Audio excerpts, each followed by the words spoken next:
Hi everybody, I'm Kate, and I'm going to be talking to you today about the strategy that I picked, which is story mapping. I chose story mapping for several reasons.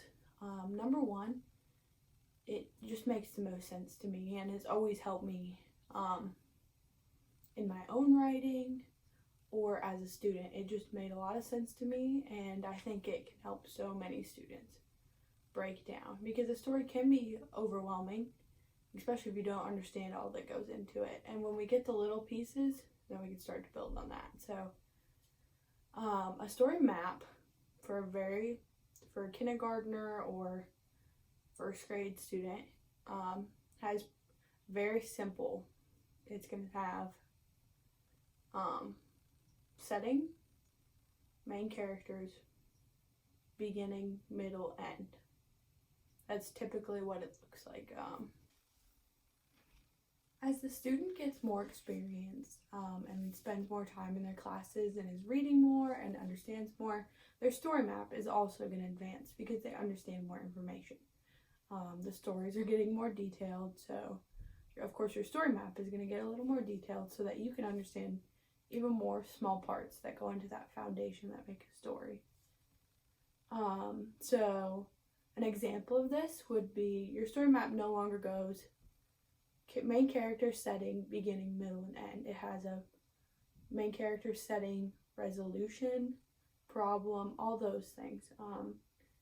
It's going to just break that down just a little bit more and make the student think a little bit more on what the topic is. In middle school, it gets much deeper, obviously. An example would be it has characters' goal or problem, and then one of the ones I found is characters' attempts to fix the problem, and then actual resolution of the story, and it asks for the student's reaction to the story, which is a wonderful question to ask, because I think you can gauge how much they've understood what you're talking about through that reaction. So this is my story map for middle schoolers. It's a little bigger. It's not as fun as my elementary school one. But the middle school one says time and place, characters, event that starts story action.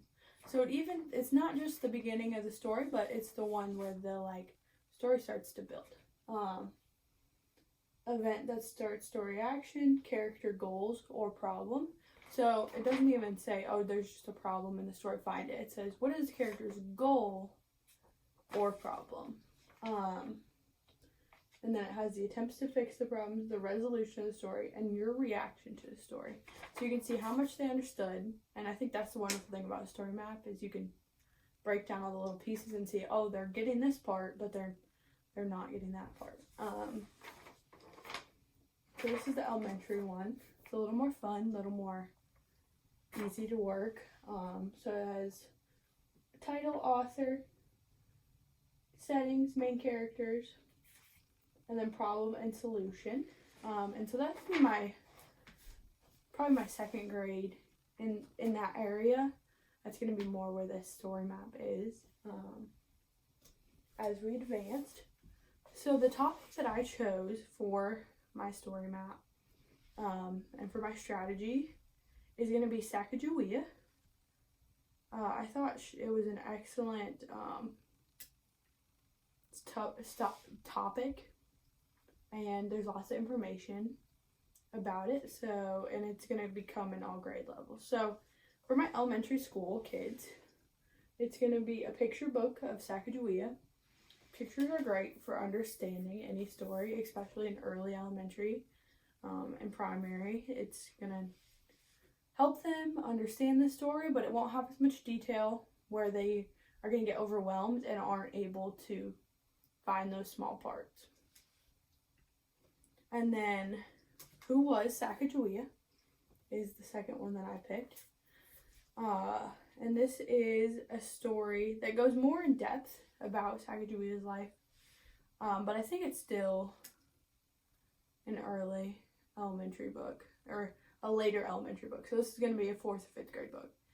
And Sacagawea, the story of Bird Woman and the Lewis and Clark expedition.